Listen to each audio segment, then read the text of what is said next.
So today we're going to be going over sauteing and pan sauces. And there are quite a few videos already on YouTube covering this topic, but to be honest, I feel like most of them are kind of lacking. They basically just give you a couple of recipes and that's really about it.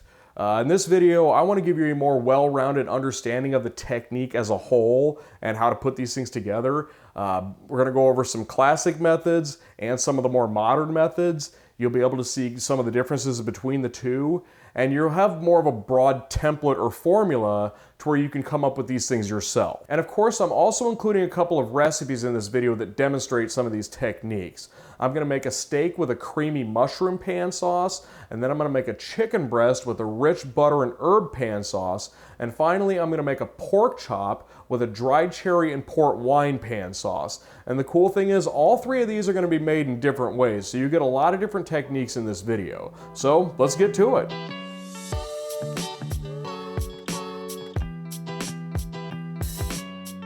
Okay, first things first, the word sauté comes from the French term sauteur, and this means to jump. And this does refer to the tossing motion inside of a pan, like when you go to a restaurant, they're cooking pasta or chopped up vegetables, they're tossing them up and down like that, and it always looks really cool when they're doing that. Now obviously with something like a steak, you're not tossing that in a pan, you're flipping them with tongs. But that is the origin of the word.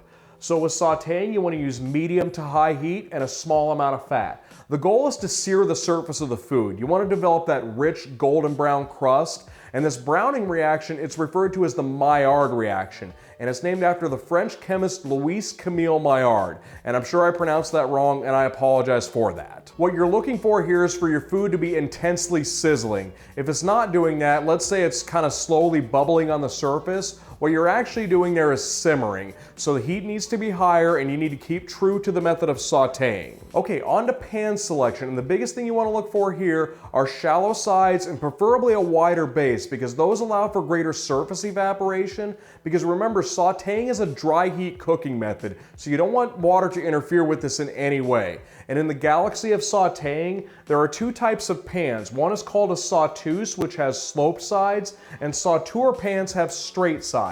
And I suppose slope-sided pans will do a marginally better job with surface evaporation, but like I say, it's only marginal, so if you have a straight-sided pan, use that. It's kind of a use what you have kind of thing. And with sauteing, you want to use tender portion-sized cuts. Think steaks and chops and not roasts. And use high smoke point oils and fats, or fats that are durable enough to handle the high heat.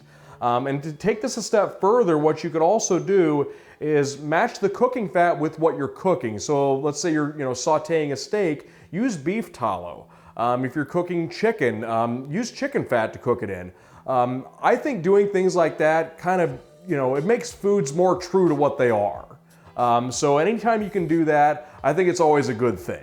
Okay, now on to pan sauces, and the first thing I want to point out here is that pan sauces aren't just for roasting and sauteing. They can also be used in moist heat cooking methods. Like for example, let's say you're poaching a chicken breast or a fish fillet. You get it cooked all the way through, then you pull it out, set it aside, and then with the cooking liquid, you reduce it down, you add some butter to it, or lemon juice, or herbs, or whatever you want, and then you serve it with that cooking liquid. That's also a pan sauce. And I'll get into this much further when I do videos on moist heat methods, but I at least wanted to point that out. Okay, with that, what you see here is the classic method for sauteing and pan sauce preparation.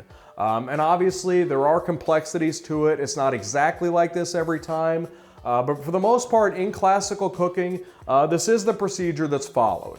So first you've got fond, that's the browning in the bottom of the pan, and that's gonna be the base for your sauce. So the first step is to pull that off the bottom of the pan, so you're gonna deglaze the pan. And there are all kinds of liquids used for that. There's wine, brandy, cognac, stock, fruit and vegetable juices, or even water. That's not gonna offer much, but it will pull the brown stuff off the bottom of the pan. The next step is to add your sauce base. And this is a pre-prepared, pre-made sauce in the kitchen. It can be, a tomato sauce, any brown sauce. There are all kinds of sauces that are used for sauce bases for this. And then once that's cooked into it, you have finishing techniques. So that could be to add, raw butter at the end that you see in videos when people add, cubes of butter in the end. I've done that in a lot of my videos. The term for that is Monte Beurre. which means to mount with butter. You can garnish it with herbs, citrus juices, citrus zest. I think that's best to add it at the end and not cook it into it because it keeps kind of the fresh flavor of that. So either at the table or at the very end of the cooking process. You can reduce it down, adding vinegar, add a little bit of acidity to it, mustard in any form, whether it's Dijon mustard, whole grain mustard, this list is also endless. I just have some more common ones here. So as you can see with doing this, there are all sorts of directions you can take this. So we're gonna head into the kitchen right now. We're gonna make a steak with a creamy mushroom sauce, and it's gonna be done by this method. So let's head into the kitchen and let's make a steak. So to get started with the classic method, we need to first make the sauce base. So I'll start by cutting down 4 ounces of cremini mushrooms into quartered sections. And I've always liked the visual appeal of this particular cut, but you could cut them into slices or any shape that you think works best. And once you're finished up with your knife work over here, head over to the stove top and place a small sauce pot over medium heat. Add 1 tablespoon of butter to the pot, and when the butter melts, toss in the mushrooms. Add a pinch of salt, give everything a good stir, and continue to cook this for about 5 minutes or until the mushrooms are a light golden brown and they've released most of their moisture. Then add roughly 1 tablespoon of diced shallots along with 1 to 2 minced garlic cloves to the pot, and cook these aromatics for another minute or 2 until they become softened up. Then add 1/2 ounce of flour to the pot to make roux. And if you're new to cooking, roux is a mixture of equal parts fat and flour by weight, and it's used to thicken sauces and soups. And the way this works is that the fat coats the flour granules, and this helps prevent them from clumping together, which results in a smooth sauce and not a lumpy one. So after cooking the roux for a few minutes, slowly work in 8 ounces or 1 cup of chicken stock while stirring continuously, initially forming a paste. And it's important to gradually do this because going too fast can make the sauce lumpy. Once you have all the stock added, add a pinch of salt and bring the sauce to a boil to allow for the full thickening effect. Then reduce the heat and simmer the sauce for another 10 minutes to cook out any raw flour taste. And the final step of the sauce base is to work in 2 ounces of heavy cream, and the term used to describe the consistency of the final sauce is nappe, meaning that the sauce is thick enough to cling to foods or thick enough to coat the back of a spoon like you see here. Alright, with our sauce base out of the way now, we're ready to make our steak. And I've got a ribeye steak here, and the only thing I did with it is season it with salt and pepper. So I'm gonna set the heat here just below high heat, about 3/4 of the way up. It's 7 on this particular burner. And the reason why I'm doing that is that the fond or brown bits at the bottom of the pan, that's gonna be the base for your sauce. So if you crank the heat all the way up and make a pan sauce, that's gonna burn and it's gonna impart a bitter flavor and an off color into your sauce. You might even have some little black specks in your sauce, and that's definitely not what you want. So when you're making pan sauces, keep this in mind. Keep it high enough that you're gonna be able to sear the steak, but don't go too high that you're gonna burn the pan. So with that, we're ready to make the steak. So when the pan heats up, add a small amount of any high smoke point oil of your choosing, then slowly add the steak to the pan. And this part here is usually the point where YouTube chefs and chefs in general like to overemphasize the point about not touching the steak. And while it is true that you don't want to be constantly fidgeting with it, as the golden brown crust you're looking for does take a minute or 2 to form, it's not that big of a deal if you pick it up slightly early. You can always set it back down or flip it over a few times if you need to. I think more important than that is to focus on even cooking for both sides, so try to have sort of an internal clock inside your head going while searing the steak. And once you've got a solid sear on both sides of the steak, place it into a preheated 300-degree oven to cook the rest of the way, and while that's in there, let's make our pan sauce. Start by deglazing the pan with 2 ounces of white wine and use your tongs to help break loose the fond on the bottom of the pan. Continue reducing the wine down until there is a tablespoon or less remaining in the pan. Then work in roughly 1/2 of the mushroom sauce base. Stir this all together, and this has to reduce down slightly as well, and this is usually about the time that the steak is finishing up, so I'll go ahead and pull that out of the oven right now too. And while I'm at it, in the interest of accuracy, I'll go ahead and get a readout on the steak, and 125 to 130 is what you're looking for medium rare, and that's how I like my steaks. And this one's looking pretty good, so back over at the saucepan, it's reduced down slightly and we're ready to finish the sauce off. I'm going to add a small amount of finely chopped parsley, and with that we can plate this whole thing up. I'm going to keep it simple here and slice the steak in in half. You could leave it whole, that's up to you, but I think this steak cut in half will make for a decent thumbnail, so that's what I'm doing here. So neatly layer the two pieces on the plate slightly offset from each other and slather the sauce over the entire thing. And there you have it, a classic style pan sauce preparation of a ribeye steak with a creamy mushroom sauce. And while I eat this thing, let's go over some other pan sauce methods. Alright, to sum things up for the classic method, step 1 is to deglaze the pan, step 2 is the sauce base, and step 3 is some sort of finishing technique. And of course there are unlimited options with each one of these steps, so while this might appear initially to be kind of a linear path to sauce making, it's actually quite far from that. I actually think this is a fantastic template to keep in the back of your head to help come up with ideas. So with this method, see what you can come up with. And with that, let's move on to some more modern methods. Most modern sauces are actually based on reduction and not starch. And this is just about reducing down a cooking liquid and concentrating its flavors. And then usually you're gonna add some butter or some herbs or some citrus zest, citrus juice at the end. It's kind of a more simplified method of sauce making. And I do briefly want to go into butter emulsion sauces. In French cooking, there are a couple sauces that are known as beurre blanc and beurre rouge, which translate to white butter sauce and red butter sauce. And without digging into these too deeply, I did want to mention these because if you've ever made either one of these, most modern pan sauces are kind of made the same way.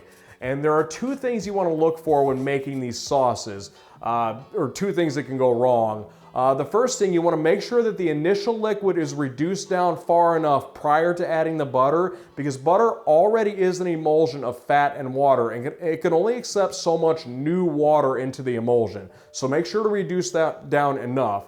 And the second thing you want to look for is to not overheat it. So you want to keep the heat on low or even off the heat while you're stirring in the butter. And this will make a little bit more sense when we go into the kitchen and make the sauce for the chicken breast. So with that, there are a few other thickening options that I want to mention. One is cornstarch, and the way you do that is by dissolving it into water, and that's called a slurry, and then you add it to a simmering liquid, bring it up to a boil to thicken that up. It's a pretty simple process. Now, a few things I want to point out about cornstarch: it will cloud up your sauce slightly, and when you chill the sauce in the refrigerator, it will gel up, and sometimes this is actually desirable, specifically with certain types of pies. And if you cook it for too long, it will break down, so don't cook it for too long. And another type of starch thickener to point out here is arrowroot. This will make a little bit more clear of a sauce. It won't break down and it won't gel, but the problem with arrowroot is it's really expensive, so honestly, I don't even use it. And another starch thickener that's sometimes referred to as uncooked roux is beurre meunier, which translates to kneaded butter.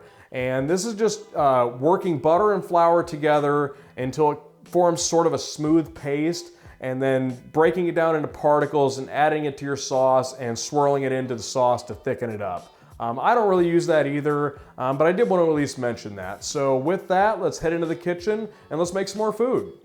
Okay, for the chicken, I'm going to use these split chicken breasts because they're cheap and they have the skin on, which is always the better way to cook chicken breasts, but I am going to remove the keel bone and rib section first. And to do that, start by cutting down along the keel bone, and this one was actually already separated, but after that you can begin to separate the breast from the tenderloin underneath. And I don't leave the tenderloin attached because it becomes too thick with it attached and it will inevitably overcook.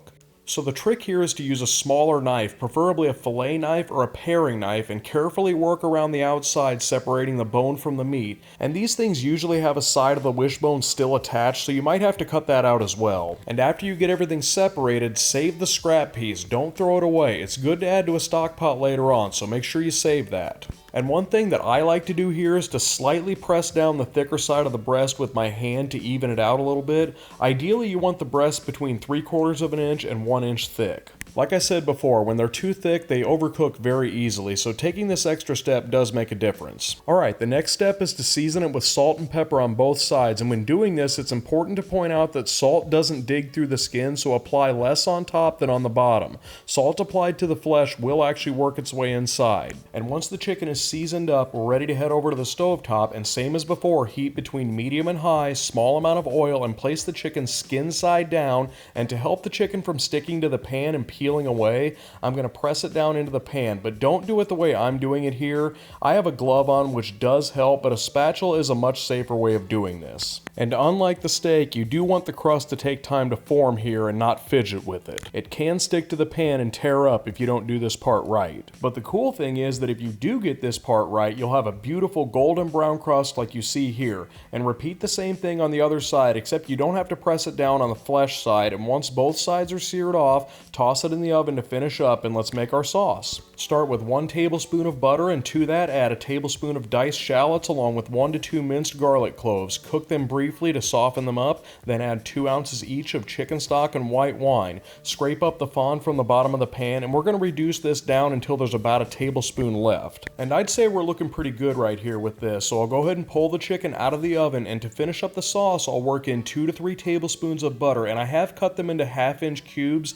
and they are chilled to help prevent them from overheating. And that goes back to what I said earlier. Remember, 2 things can go wrong. Reduce the liquid down enough, and don't overheat the butter. So you want to vigorously whip this together, which not only helps form the emulsion in the same way that salad dressings come together, this also helps the butter from heating up too much. And once you have all of the butter worked in, season it with a bit of salt and finish with some finely chopped herbs. I'm using parsley, rosemary, and thyme here, but you can use whatever herbs you like. And with that, we're ready to plate this whole thing up. And with these chicken breasts, I like to slice them diagonally so that when they sit on the plate, you can see the crispy skin and the juicy flesh underneath. So make 4 to 5 slices about 3/4 of an inch thick, and then transfer it over to the plate, centering it, and pour the sauce onto the plate around and on top of the chicken. And as a nice finishing touch here, grate a little bit of lemon zest over the whole thing. And there you have it, a delicious recipe for a sauteed chicken breast with a rich butter and herb pan sauce. And finally today we have a pork chop with a port wine and dry cherry pan sauce. So once again, place a saute pan over medium to high heat, and while that heats up, pour some hot water over about 1/4 of a cup of dry cherries to rehydrate them. These take about 15 or 20 minutes to rehydrate, so with this pork chop, the first thing I'm going to do is make a few cuts through the layer of connective tissue along the outside,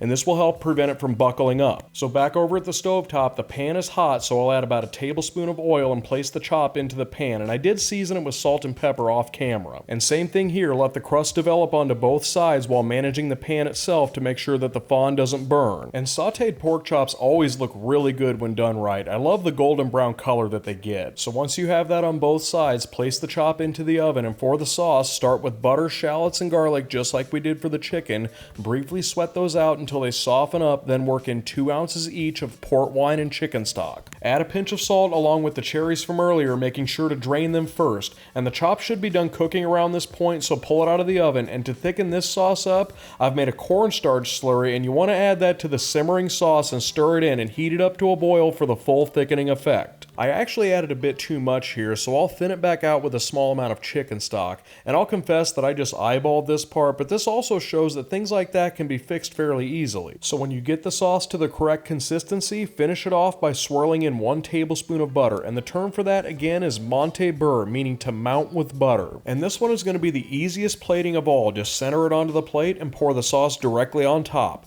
And with that, we've reached the end of the video, so I hope pan sauces make a little bit more sense to you now. And as always, thanks for tuning in, and we'll see you next time.